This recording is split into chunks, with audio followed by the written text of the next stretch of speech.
Chet Hanks on cultural appropriation.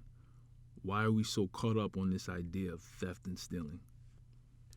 In a clip shared late Tuesday titled Chet Chat Volume 1, Cultural Appropriation, Chet touched on a variety of arguments related to the larger issue of appropriation, including one that he says is confusing to him: the assertion that white people have no culture to call their own.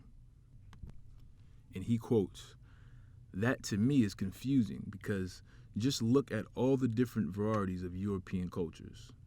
Second of all, let's assume that's true. Let's assume white people have no culture. But if they did have a culture, what would that culture be like?" he asked. Chet then puts forth an example of what he argues to be an example of white culture before moving to a different angle of the argument.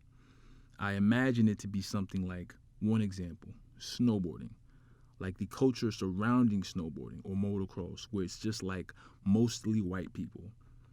He said, not saying it has to be that way or it even should be that way, but that's just, for the most part, what it is.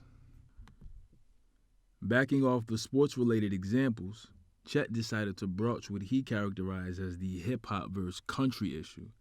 If you don't have a problem with a black person wearing a cowboy hat and cowboy boots and loving country music, then why do you have a problem with white people wearing braids and gold teeth and getting into hip-hop music?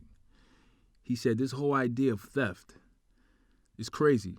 Chet then wondered why such theft is even discussed at all. Why are we so caught up on this idea of theft and stealing, he said. As you recall, Chet made headlines again.